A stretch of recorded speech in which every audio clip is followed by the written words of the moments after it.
Akidah kita akidah salaf. Makanya orang ahlul bidah mereka nggak mau pakai bilang akidah salaf. Mereka nggak. Mana salaf yang bilang Allah tidak di atas? Datangkan salaf Anda. Wahabi ini berbahaya akidahnya. Orang ulama-ulama yang hidup di zamannya saja dahulu, yang sezaman dengan Muhammad bin Abdul Wahab, seperti Syekh Zaini Dahlan, seperti Syekh Sawi, itu di dalam tafsirnya jelas mengatakan itu. Allah yang menetapkan Allah di atas arsy. Allah di langit. Manakah Allah? Allah berada di luar alam. Di luar... Enak saja mereka mengatakan Allah punya tempat duduk di atas arsy, duduk di langit. Kalau Allah punya tempat, berarti mana yang lebih dulu tempat daripada Allah? Akidah kita akidah salaf. Makanya orang ahlul bidah mereka nggak mau pakai bilang akidah salaf. Mereka nggak mau. Kenapa coba? Harusnya mereka bilang kami juga akidah salaf. Jangan ente saja mengaku salaf. Kami juga akidah salaf. Karena mereka tahu ketika seorang mengaku berakidah salaf ada konsekuensinya. Mana salafnya? Mana salafnya yang bilang Allah tidak di atas? Datangkan salaf Anda. Salafnya Jaham bin Safwan. Ya, salafnya siapa? Jaham bin Safwan. Ya, Jahmiyah. Datangkan salafnya siapa? Mu'tazilah. Kata Abu Sa'id Asy'ari yang mengatakan dibikin Mu'tazilah. Makanya kita alhamdulillah kita berani mengatakan kita bermanhaj salaf. Menetapkan di tempat yang mulia yang yang Allah sendiri menetapkan demikian. Allah yang menetapkan Allah di atas arsy. 7 lapis langit dan isinya kecuali aku. Berarti Allah di mana? Berarti Allah di mana? Allah di langit.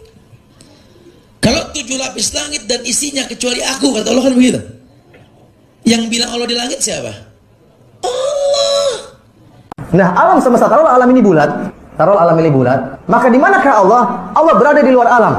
Di luar alam itu bukan tempat. Nah, kalau ada tempat namanya masih apa? Masih bagian. Wahabi ini berbahaya akidahnya.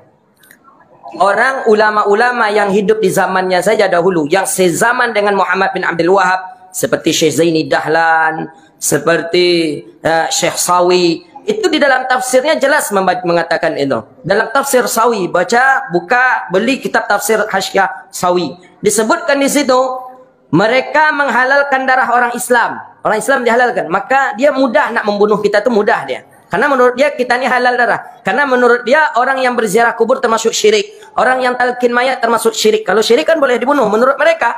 Padahal menurut akidah kita selagi orang itu mengucapkan kalimat la ilaha illallah, tak boleh kita bunuh.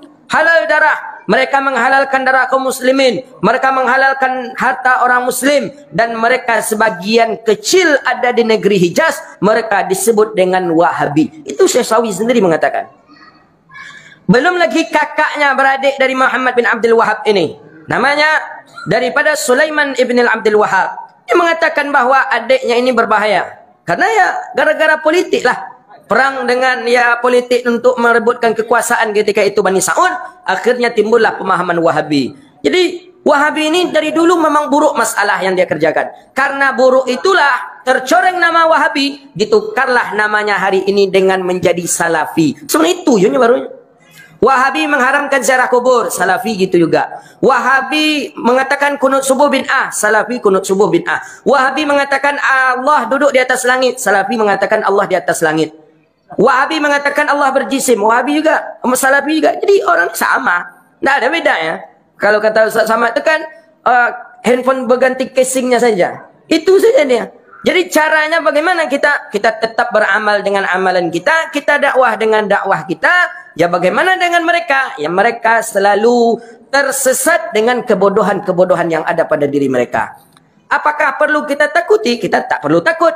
Karena sesuatu yang batil itu dia akan cepat habisnya. Suatu saat akan habis kebatilan itu. Syiah habis, Mu'tazilah habis, Qadariyah habis, pemahaman Jabariyah habis. Sebentar lagi mereka pun akan habis. Di Mesir sekarang mereka sudah mulai dihabisi. Di mana-mana negara mereka sudah mulai habis. Di Indonesia nih nanti. Enak saja mereka mengatakan Allah punya tempat duduk di atas arsy, duduk di langit. Kalau Allah punya tempat, berarti mana yang lebih dulu tempat daripada Allah? Kalau memang Allah berhajat kepada tempat, enggak. Menurut akidah kita ahli sunnah wal jamaah, wujuduhu bila makan. Ada Allah tak berhajat kepada tempat. Kalau Allah kita sebut berhajat kepada tempat, berarti Allah makhluk. Lemah Allah berarti.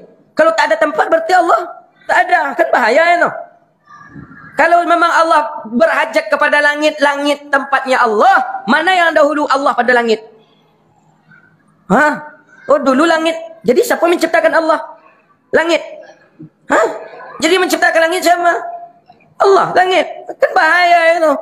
Wujuduhu bila makan. Allah tak berhajat. Oh dalilnya ada Ustaz.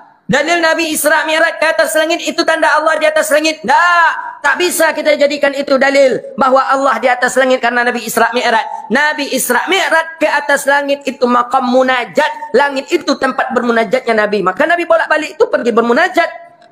Kalau memang Allah di atas langit karena Nabi Isra Mi'raj ke atas langit, bagaimana dengan Nabi Musa disuruh oleh Allah ke Bukit Tursina? Pergi menjumpai Allah. Pergi menjumpai Allah ke Bukit Tursina. Berarti di Bukit Tursina Allah. Jadi beda Allah yang di Bukit Tursina dengan yang di langit tadi.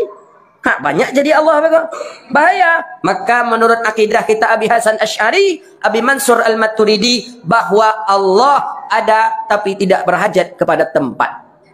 Sebenarnya mereka ini tak banyak. Melayu ini negerinya Ahli Sunnah wal Jamaah. Melayu ini akidahnya Asy'ari.